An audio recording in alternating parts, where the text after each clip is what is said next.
সামনে ঘটা এই ভয়াবহ ঘটনার বর্ণনা দেন সেখানকার এক শিক্ষার্থী। দশম শ্রেণীর ওই শিক্ষার্থী বলেন, আমাদের একটা পরীক্ষা ছিল। পরীক্ষা দিয়ে বের হয়ে দাঁড়িয়েছিলাম, তখন আগুন ধরা প্লেনটা আমার চোখের সামনে বিল্ডিংয়ে আঘাত করেছে। ওই ঘটনায় তার এক বন্ধু নিহত হয়েছে বলেও জানান তিনি।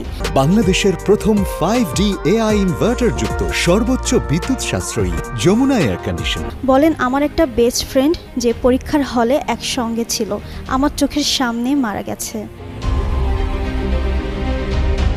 ওই শিক্ষার্থী আরও বলেন, স্কুল গেটের ভেতরে অনেক অভিভাবক দাঁড়িয়েছিলেন আর ছোটরা বের হচ্ছিল ছুটির সময়।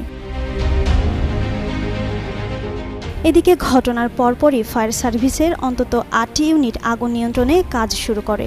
চারিদিকে ছড়িয়ে পড়ে আতঙ্ক, আহাজারি। জাতীয় বার্ন ইনস্টিটিউটে ভর্তি করা হয় অর্ধশতাধিক